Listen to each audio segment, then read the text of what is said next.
Episodio 33 de la segunda temporada de nuestro podcast Magia Estudio Te Habla. Un anuncio a navegantes es que este podría ser el último episodio de la temporada, quiero decir, aunque mi idea es que no, que grabe uno más la semana que viene en el Congreso Mágico Nacional de Santander, que es una idea que ya planteé aquí en estos últimos podcasts y que me gustaría llevar a cabo. Si somos capaces de encontrar el momento adecuado para hacerlo y la energía suficiente, porque como se verá más adelante en esta charleta de hoy, vamos más liados de lo que nos habíamos planteado originalmente, lo grabaré. Miguel Bravo va a capitanear, a llevar las riendas de un espacio dedicado a los libros de magia en el que vamos a participar para que puedas tener los libros de mística, que los puedas revisar con nosotros, que te puedas entrar a leerlo. Vamos a llevar también maestros corales y también vamos a llevar libros de páginas. Así que te dejamos ahí para que se pueda juguetear, compartir, discutir el contenido de los libros. Miguel va a hacer entrevistas y encima el espacio va a estar precioso porque está llevado bajo la batuta de Estela, que se está encargando de la producción para que se vea, para que se le saque todo el partido a ese sitio, a ese momento, una cosa muy especial. Si somos capaces, también, como decía antes, de encontrar el encaje en la agenda para poder sentarnos e invitar a los que y las que estéis por ahí a que vengáis con nosotros un ratín y podamos discutir y hablar y esas cosas que tantísima ilusión me harían, pues lo lanzaremos, ¿eh? Me apetece un montón poder hacerlo. Me gustaría encontrar esa forma de hacerlo en algunos congresos y algunas cosas, en los capítulos en directo, o sea, o grabados, pero hechos con público. Si no, pues, hombre, casi seguro que después pues grabaría otro extra al volver a Madrid después del congreso con algún resumen y esas cosas. Con esto lo que te quiero decir es que la semana que viene eh, es muy difícil que lo pueda, aunque me dé tiempo a grabarlo, montarlo en el Congreso, así que no lo esperes el siguiente episodio después de este hasta el lunes 29 o martes 30, vamos, los últimos días de junio, primeros días de julio. Con eso ya cerramos la temporada, que hay que preparar las cosas de verano. La tienda, aunque nosotros vayamos a estar en Nacional, sigue abierta, por supuesto. Sergio se va a encargar de que todo fluya como la seda, tengas tus envíos y puedas venir a coger tus cosas, así que pa' problema. Una cosa que digo antes de entrar ya en las cosas de las que te voy a hablar hoy, aunque no es tangencial, forma parte de una de ellas, pero por si acaso no te escuchas el podcast entero, es que en el apartado de comentarios o en donde pueda poner el bloque de texto de esto, voy a dejar un enlace a un formulario de Google. Es completamente anónimo y es importante, o sea, no es importante, te agradecería muchísimo si le echases un vistazo, si lo cumplimentases un poco, sería fantástico, y si lo compartes en Instagram o donde sea, nos vendría genial. Porque estamos preparando, y luego hablaré más a fondo de ello, pero con una pequeña introducción, una mesa redonda para el primer día del Congreso, en el que hablaremos un poco de los retos sociales a los que se enfrenta la magia como gremio, nuestra actitud respecto a ellos y algunas problemáticas, y también un poco qué cosas se pueden hacer, qué cosas estamos haciendo para hacer bien con la magia y a la magia en esos dos sentidos. Y para tener tu testimonio, vayas o no vayas al Nacional, pues está ese formulario que, como te digo, es completamente anónimo y lo estamos moviendo un poco nosotros, pero sería bueno que se pudiera expandir para tener ya más respuestas todavía. En estos primeros días ya tuvimos bastantes aportaciones, pero la verdad es que para nosotros es importante también porque nos ayuda a reflexionar, a entender la situación y a aprender, que eso siempre nos queda mucho por hacer. Ahí queda eso, luego voy a volver a ello. Así que más cosas. Te voy a pasar a contar una pequeña aventura que podríamos tomarnos desde el lado negativo, pero no lo vamos a hacer en este caso, porque hay muchas cosas que discutir y también espero que una de las lecciones que aprenda yo y que aprendamos muchas personas es que hay que tener el lado negativo visto y preparado para actuar en positivo después, para hacer cosas. Pero esto no, o sea, es mucho más trivial, quiero decir. El otro día estaba leyendo con un amigo que se encarga de, bueno, no es amigo, lo conocía de unos días, pero un tipo fantástico que hace cosas de puzzles y de escape rooms y quería ver libros de magia de magos que afrontaran un poco el efecto desde una perspectiva parecida al enigma y al puzzle y a estas cosas. Y pensé, nada y mejor que Stuart James, que tiene los libros James Imprint y todas estas cosas. Es un personaje interesantísimo, hablé muchas veces de él. Psicosis está en parte inspirada en su personaje, entre otras cosas. Es que la brutalidad, hay que conocerlo muchísimo y siempre pasa desapercibido. Lo reivindico un poco en la época de que hablaba más de Bob Hammer y volveremos a él. Volviendo a Stuart James, empiezo a ojear el libro Essential Stuart James, que es una recopilación fantástica de su material, porque es prácticamente inabarcable, publicó muchísimo y me encuentro una ilustración que me llama poderosamente la atención. Pam, pam. Y es el juego The Falling Card, que publica en 14 de septiembre de 1951 en una carta. Es un juego fantástico.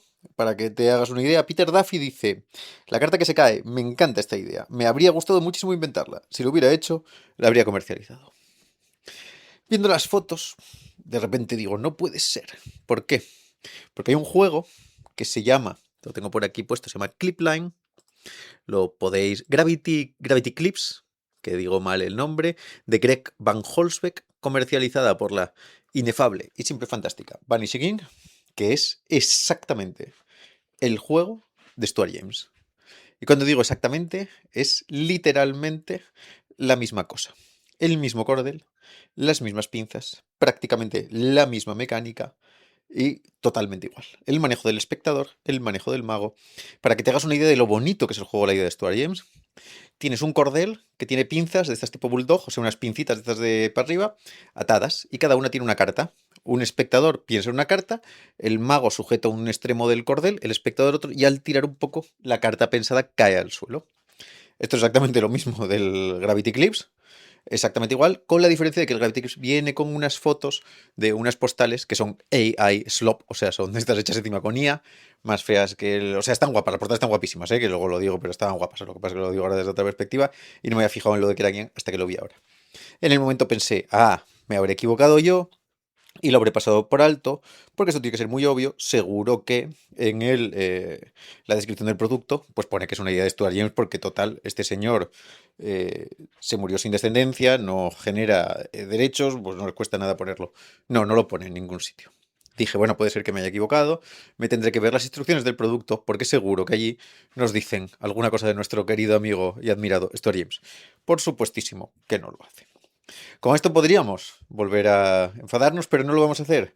Vamos a tomarnos la lección bien. Lo primero, puedes hacer el juego. Si tienes problemas con el método, pues mira, esto es Stuart James, esto ya está más libre de derechos que el copón. No te sientas mal si lo reproduces en tu casa. Y segundo, es un buen recordatorio de que a veces dejamos pasar ideas buenísimas. Que siempre podemos encontrar, que siempre nos dicen eso de busca una idea nueva en un libro viejo y tenemos la coña con ello, pero nos lo decimos un poco de estas cosas de barra de bar, pero no lo llevamos a cabo. Amigo, si lo lleváramos a cabo estaría fantástico. Y esto me lo tomo un poco como culpa porque digo, joder, cómo me habría gustado. En el momento, una de las 30.000 veces que repasé el libro este, haberme dado cuenta, porque habría sido perfectísimo para los Secret Files. Que de hecho, ahora ya estoy preparándome mis cosas con ello, porque antes decía que era tan bueno, pero claro, no se puede tocar porque es de alguien que está ahí, que es su idea personal, que tal. Pero no, si es de Stuart James, que ya a él no le va a importar nada, eso se va a trabajar. Que nos recuerde eso, que quizá esto nos lo podemos tomar como una buena oportunidad de abrirse por ahí a un buen Greater Magic. Yo compro mucho estos libros medio antiguos de Harding y de esta gente, para además o versionar o hacer nuestras cosas, que esta gente también, si ves un poco su forma de afrontar los derechos de las ideas, son pequeñas versiones de cosas, así que dentro del uso de la época estaba, y además queda eso muy claro, que ahí queda, que lo puedas ver, de Falling Card, de Stuart James, que podríamos enfadarnos, pero en realidad lo que vamos a hacer es poder hacer este juego sin ninguna cortapisa, así que estamos todos contentísimos.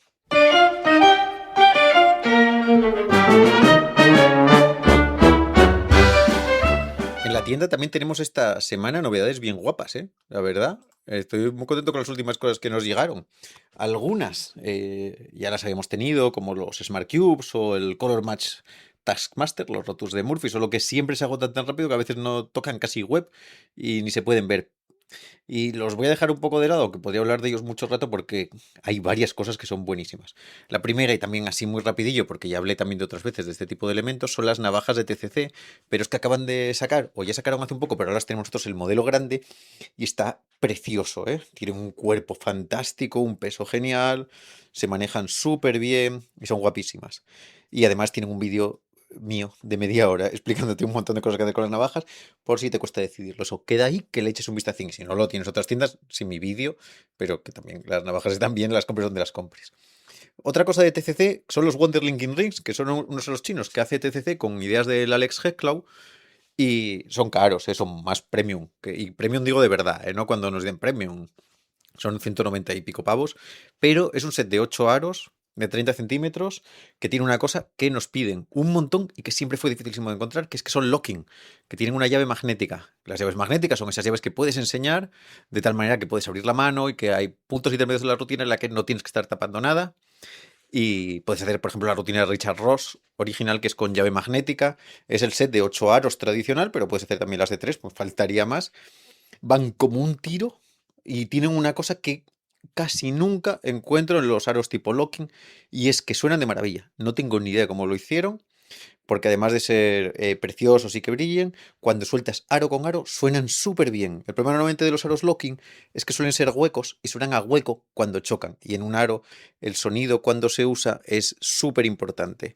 Me parece un set brutal. No te voy a dar la turra con los aros chinos, un día podemos hablar de ellos, pero que quede así un poco como una entradilla a ese asunto de que están bien guapos, ¿eh? Que tienen ahí mi trust. Y en la tienda vienen con el curso que tengo yo completo de aros chinos, con un montón de versiones y un montón de manejos. Y además creo que igual este verano me regrabo alguna clase de alguna rutinilla que hago mejor ahora que en el momento original que grabé. Pero explica, está bien, es que es muy difícil grabarse también los aros en tu casa ahí con una cámara delante, y recuerdo haberlo grabado en un verano con muchísimo calor en el que me costaba muchísimo agarrar los aros y hacerme todo eso, pero me lo pasé muy bien y me gustan un montón.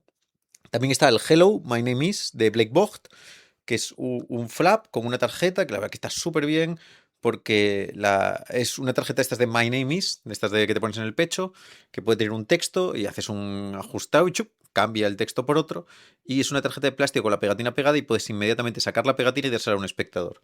Tiene como todas estas historias de Blake Vogt de flaps, que está muy bien pensada para que el final sea muy examinable o quede el lado bueno a la vista del público y se pueda despegar, y varias virtudes más, que es que puedes poner cualquier tipo de pegatina y que además la tarjeta de plástico, simplemente la que viene debajo, que eso hace que dure muchísimo, se puede escribir con rotulador Vileda y borrar. De hecho, incluso se puede escribir con Sharpie y luego borrar con Vileda encima, o esa técnica para borrar el Sharpie de los plásticos, y está súper bien. O poner otras pegatinas. También las de las de Hello, My Name, las de My Name Is, son facilísimas de encontrar en cualquier sitio. Y me tiene encantado. Y por último, porque podría seguir dando vueltas a juegos, pero tampoco voy a estar aquí haciendo esto como un programa de reviews, está el Gama de Nicolas Mavresis y David Jonathan, que está guapo. A mí los sobres me gustan mucho, soy un mega fanático de los sobres en todas sus cosas, y esto es una idea muy buena, la verdad. Son dos sets de 6 sobres, si no me equivoco, uno con números del 1 al 6 y otro con símbolos SP. Hay que añadirle un sexto símbolo al SP, pero mira qué cosa más chula. Lo que permiten es que tú tienes los 6 sobres en la mesa, un espectador mete una carta en uno de ellos, los mezcla y tú sabes en qué sobre metió la carta. Ojo, sin tocar el sobre y sin nada ajeno a lo que se está viendo. Sin electrónica, de una forma totalmente directa. Los sobres te los puede tener el espectador en la mano y puedes saber cuál es. Es súper inteligente el método, súper práctico y muy divertido. Puedes saber de la misma manera en qué sobre se metió una carta y de qué sobre saca una carta. Si juntamos esto con otro tipo de herramientas, de vistacillos y con un poco de inteligencia, se pueden hacer un montón de efectos distintos. Los sobres son de cartón, están muy bien hechos, el método aguanta muy bien, y todo bien, la verdad. En un momento en el que se sacan también como muchas cosas que son como un flash visual, que no va tampoco a ningún sitio, este me parece que es una herramienta práctica para utilizar. Yo estoy dándole vueltas, la verdad, a la idea. Y estoy dándole vueltas a la idea un poco en el amplio, ¿eh? En cómo la puedo redactar para lo que yo quiero, más allá de los sobres, porque me gusta un montón. De estas sencillas que están súper bien. Eso me recuerda también a otra, que igual pongo en este libro de mentalismo o en el siguiente, que es súper chula. Para el próximo te digo de quién es si me acuerdo, o sea, no me voy a acordar de decirlo de ninguna manera. Pero es una idea de que tú tienes 5 sobres y hay 5 cartulinas en una, un espectador elige una, le da la vuelta y la mete en el sobre. Y tú tocando sabes en qué sobre cuál es la cartulina. Y se va a ser una idea muy buena, te lo digo solo para que la experimentes. Y es que las cartulinas duras tienen el papel con el gramaje, con el gramaje no, con la fibra en una dirección, de tal manera que si doblas de una manera está duro y si doblas por el otro canto está blando. Y estos papeles se cortan a 45 grados en la esquina. Os estoy explicando muy mal solamente para que veas un poco qué ingenioso era eso, ¿no? Al dar la vuelta, las esquinas duras son en vez de superior izquierda e inferior derecha, las otras dos contrarias. Me gusta un montón y es una cosa que quiero producir ahora que tenemos la cortadora, porque es un poco rollo y eso es muy clásica, ¿eh? Está en el Tarbell y está en un montón de sitios, pero que quede ahí, que se me acaba de venir a la cabeza. Esta no es táctil, esta va directamente y está guapísima. Ya ves, muchas novedades que tenemos, seguro que nos traemos también más del Nacional y después de eso, como ya me voy a Asturias, justo después del Nacional, volveremos a fabricar todo lo que tengo por ahí pendiente, así que espera cosas buenas. Y ahora ya sí, vamos a un tema bien importante.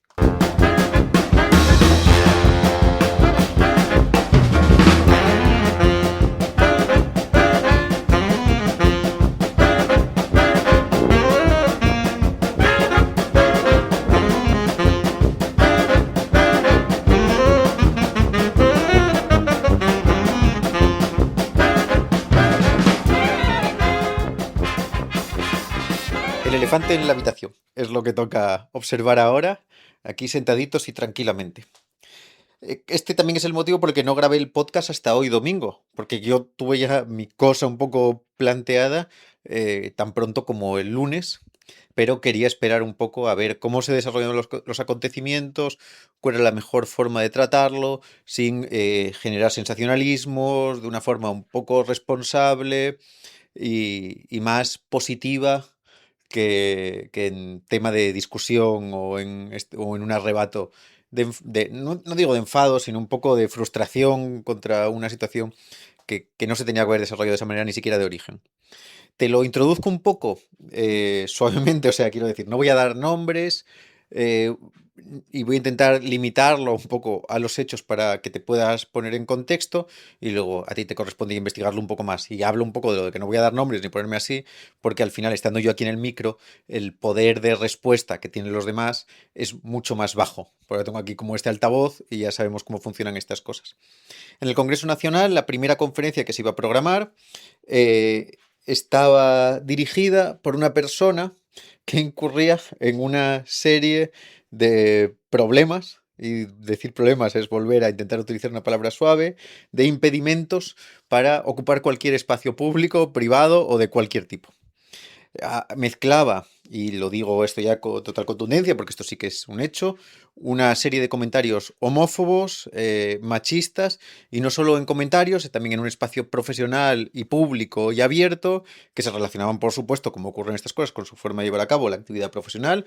No era una persona que hubiera dicho esto en una cena, y además planteaba el contenido de su trabajo y por ende parece que por el título de la charla en una estafa pseudocientífica en la que vendía que era capaz de leer una glándula que nos conectaba con la cosa que no queríamos decir, una magufada, un timo horroroso por el que cobra 1.200 euros la consulta privada y que promueve de forma abierta.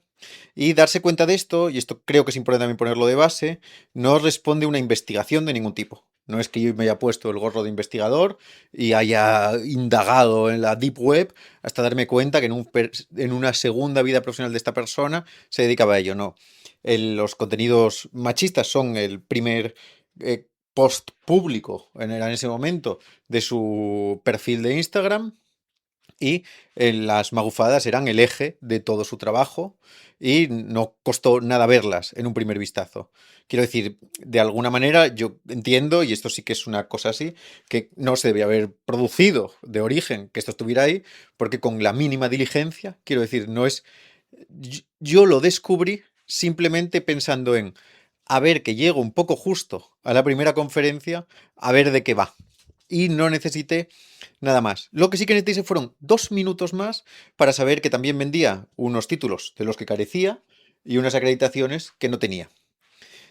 Por supuesto, es una batalla para otro momento el replantearnos también cómo nos genera esto la confianza en los eventos de magia, en los sistemas que tenemos de contratación y en dónde ponemos nuestro dinero como congresistas y cómo se está esa preocupación del programa, porque no hablamos de unas 800 conferencias, sino de como de 6 o 7. Pero eso yo creo que cada uno tiene que reflexionar en su propia cabeza.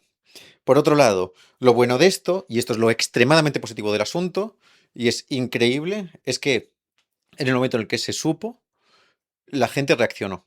Cuando digo la gente, hablo de magas y magos, profesionales y aficionados, congresistas, gente que no tenía nada que ganar quejándose.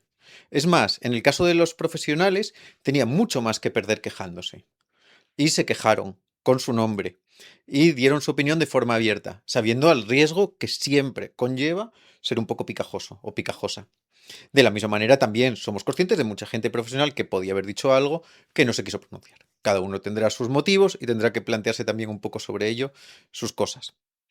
Lo que sí es verdad es que la intención y el movimiento de la gente desde la base consigue cambios. Es una demostración de que algo se puede hacer utilizando nuestro criterio y nuestra sensibilidad para, iba a decir quejarnos, no, para activar el cambio social en un entorno en el que nos interesa formar parte de, el entorno artístico en igualdad de condiciones, quiero decir. Y esto es un planteamiento que trataremos en la charla, ahora vamos un poco a ello, que es que nosotros y nosotras pretendemos que la magia sea una disciplina artística, y esto no es un comentario original mío, lo digo, lo comparto completamente, pero me parece interesantísimo, que dialogue de tú a tú con el resto de disciplinas artísticas. Y eso solamente lo puedo hacer teniendo en cuenta el diálogo social, teniendo en cuenta que trate los grandes temas, aunque no sean las presentaciones de cara al público, sino que seamos conscientes y que estemos en el mundo real. Y creo que eso es una cosa súper importante. La cosa es que, más allá de lo que yo piense que se ha hecho institucionalmente, de la velocidad de las instituciones, más rápida o más lenta, la mayor contundencia o menor contundencia, se ha conseguido el cambio. El hecho también de que yo no esté opinando sobre las instituciones quiere decir en cierta medida que de ello se puede inferir un poco mi opinión. Y ahí queda eso dicho. Lo interesante de todo esto es que en este cambio promovido por esa gente fantástica que se encargó de exponerse, la conferencia no se va a hacer. Y a cambio, que esto no es una cosa que nosotros estuviéramos absolutamente nada puestos en ello, pero nos cayó y cogemos el guante con toda la responsabilidad, se nos propuso desde la FESMA, que fueron los que promovieron esta acción, cambiar la conferencia del miércoles por una mesa redonda en la que se traten los principales escollos que surgieron en este asunto, que son, concretándolo un poco, la integración social en temas de género y orientación sexual e identidad, que fueron especialmente graves y no se deberían permitir, y por otro lado, el auge de las magufadas y nuestra tolerancia al respecto. Como parece que a veces nosotros dejamos utilizar a nuestro gremio como una herramienta de venta de ese tipo de cosas y quizá pudiéramos posicionarnos al respecto. Lo bueno de esto, y esto lo digo también, esta charla un poco por si no puedes ir al Nacional, que tengas un poco esa introducción del diálogo y que la pudiéramos hablar más adelante. Mi interés sería poder hacer más trabajo sobre esto, pero no en el que se oiga mi opinión, sino en el que haya una expresión colectiva lo más abierta posible, pero al menos ahora me tienes que oír a mí, porque hoy estoy yo en casa aquí el domingo. Tengo a Eden un poco de fondo, que no tiene ni micro, pero igual dice alguna palabra así en alto. Y lo que se va a hacer, y esto también es un agradecimiento personal absolutamente bárbaro, porque en cuanto supimos que se nos ofrecía ese espacio, conseguimos a un grupo de gente fantástica, totalmente desinteresada y que de forma completamente altruista se van a sentar ahí en el escenario para hablar durante una horita. Hay algunos nombres que están un poco en el tintero porque dependemos de que sean capaces de encajarlo en la agenda y que los podamos tener ahí, pero no por falta de voluntad. Pero por ahora tenemos a Naka Márquez, que es fantástica, la encargada del Teatro Encantado y una persona inteligentísima. Tenemos al maravilloso, que siempre tengo al lado, Ramón Mairata. Tenemos al genial John Zabal. Tenemos a Eden Herrera, que está allá donde se la necesite. Si podemos cargárnoslo a las espaldas y conseguimos que llegue el día a Jaime Figueroa, y si conseguimos sacar a Eloy Mateos del concurso y de las obligaciones que él tiene como la FESMA o alguien de la FESMA, ahí estará con nosotros. Tengo ahí a Eden de fondo, creo que no me falta nadie, ¿no? Creo que no. Creo que estamos todos. Si me falta alguien, lo siento mucho. Y estaré yo un poco moderando el asunto y guiando un poco en los dos frentes. Es una conversación sobre esas cosas que vamos a intentar plantear en positivo, quiero decir, porque esto es muy fácil venderlo como una crítica, poner a caldo a propios y extraños, decir todo lo que se hace mal, pero creemos que la magia tiene una capacidad en su lenguaje especialmente transformadora, que puede ser una disciplina artística de vanguardia, simplemente entendiendo esto, y que no es necesario que nosotros nos convirtamos en los propolíticos más propolíticos a la hora de hacer magia. En Simplemente activistas. en activistas, me dicen propolíticos, no, en activistas a la hora de hacer magia, simplemente que ese diálogo esté. Y yo también espero una cosa, y es que la charla en cierta medida también nos ayude a plantear una mejor magia. Y no solo digo una mejor magia al sistema social, sino una magia que funcione mejor mágicamente. Porque entender las necesidades del público y todo este tipo de cosas nos va a ayudar a no caer en algunos errores que yo he visto estos días un poco informándome y dándole vueltas al asunto. Una cosa que me encontré que me parece terrible, y esa sí que la tengo que decir así, es que viendo los comentarios de algunas publicaciones, sobre todo en Facebook, me doy cuenta de que hay mucha gente que dice que las problemáticas no existen. Sobre todo porque la FESMA está llevando a cabo un protocolo de género y de inclusión para la gente que se pueda sentir agredida, que yo puedo dar fe después de haber hablado esta semana con mucha gente, que la hay y con cosas especialmente graves. Pero me encuentro que muchos de los comentarios niegan que eso pueda ocurrir. Sería el único lugar en el mundo. Dice Eden. Sí, sería el único lugar en el mundo en el que no estaría. Claro, que esa negación no vale. Es Y absurdo. siempre uno se encuentra, y esto solamente es una cosa que yo me tengo que decir a mí mismo, porque yo no tampoco puedo hablar desde el punto de vista de la mujer. Yo soy un hombre. Puedo hablar de nuestras actitudes como hombres y lo que yo puedo relacionar y la sensibilidad que me permite, pues simplemente el poder escuchar. Pero que hay muchos que dicen que la problemática no existe. Cuando los que dicen que la problemática no existe siempre son hombres blancos heterosexuales, pues quizá nos encontremos con un pequeño problema. Y también es un poco el que se plantea esta cosa de que la tirita tiene que venir cuando ya estamos en estado crítico, que hay que hacer los protocolos cuando ya ocurre algo. El protocolo de la FESMA, por supuesto, viene porque hay una sensibilidad que les empuja a hacerlo, pero no necesariamente tendría que obedecer a unos casos. Lamentablemente, sí lo hace. Y un poco en un repaso rápido, simplemente para que esto se convierta en este asunto, el tema de género es muy importante y yo creo, y la inclusión en general, aquí voy a hablar género, pero es por usar una palabra absolutamente reduccionista de un tema, nos puede ayudar a generar una mejor magia, más conectada con el público, sin caer, ya lo digo, porque van a caerme por arriba y por abajo, sin caer en el wokeismo, que yo soy más woke que no woke, pero sin caer en esa noción, no soy woke, porque woke es como el reverso malo de esto, un poco la cosa tonta. Soy una persona concienciada, pero creo que nos ayudaría a tener mejores espectáculos, a interactuar mejor con los espectadores, no nos cortaría ningún tipo de broma, porque una vez que se entienda la forma de interactuar se vuelve mucho más abierta. Y lo digo porque es algo a lo que podremos dedicar más tiempo. Esta semana he oído verdaderas barbaridades de gente que no me parece tan lejana sobre el trato diferente a un espectador o a una espectadora y cómo al final puede ser mejor. Y además también nosotros lo que queremos son unos congresos y unos espacios de magia lo más amplios, lo más variados, lo más divertidos y lo más integradores posible.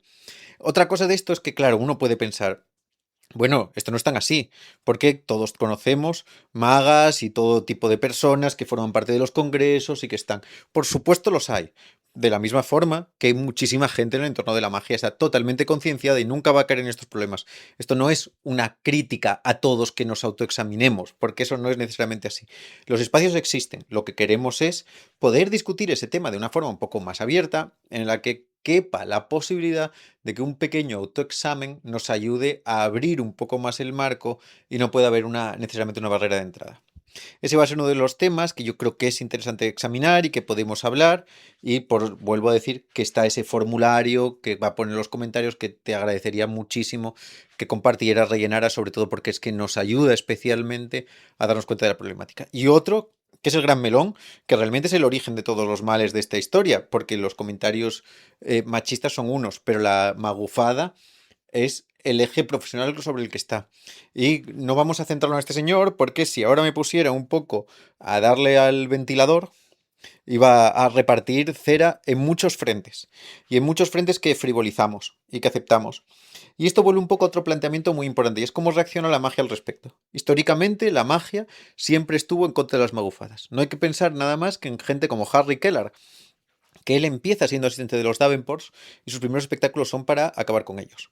O Harry Houdini, o Jim Randi, o de una forma extremadamente más cercana, que nos toca muchísimo a José Luis Ballesteros, que estuvo siempre en televisión, opuesto a este tipo de cosas. Y fue uno de los momentos en los que la magia más se validó, incluso con gente como de Rembrandt ahora mismo.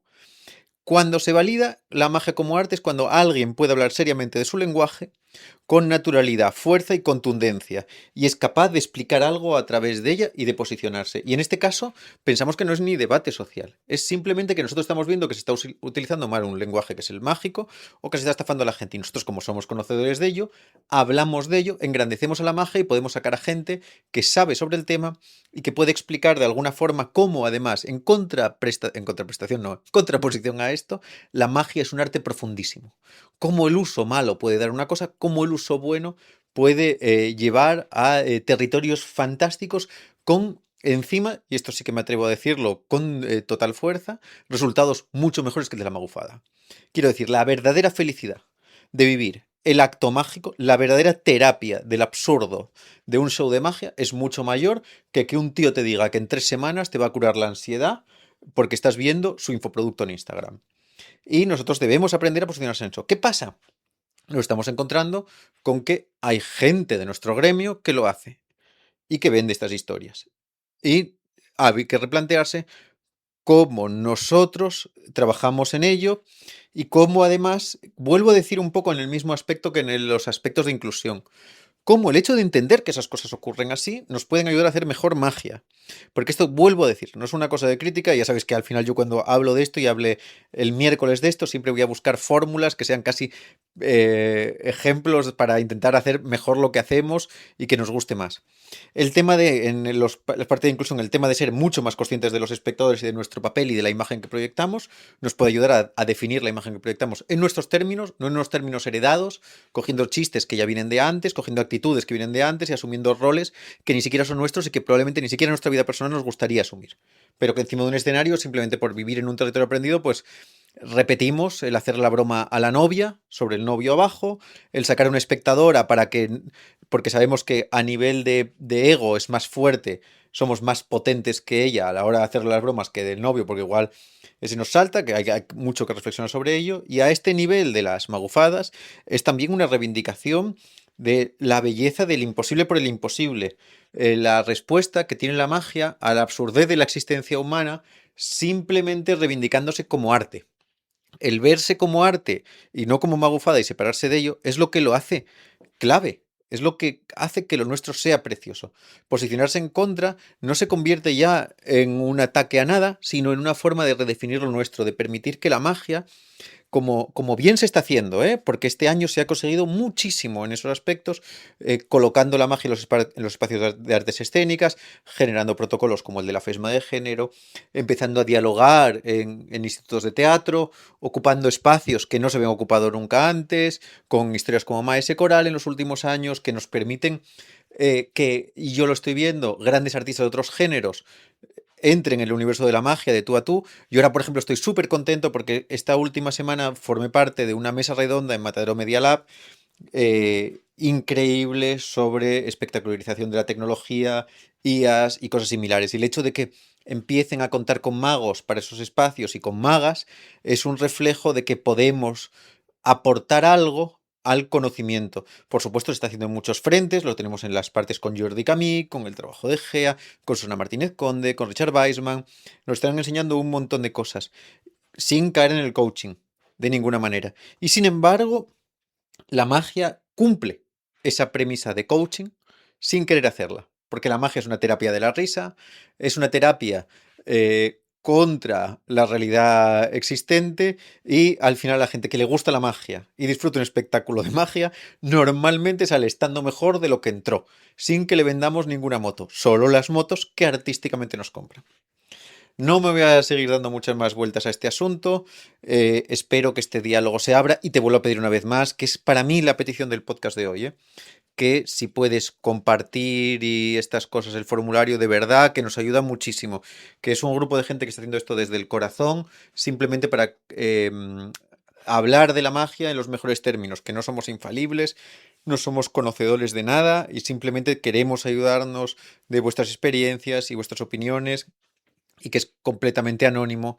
Y si vais a estar en el Nacional, pues os agradecería muchísimo que estuvierais allí, que agarréis el micro, que habléis, que escuchéis y que nos tomemos toda esta cosa tan terrible como una oportunidad para tener una buena hora hablando en positivo y disfrutando juntos de la magia. Así que os espero allí, a todas y a todos. Nos vemos ya en unos días.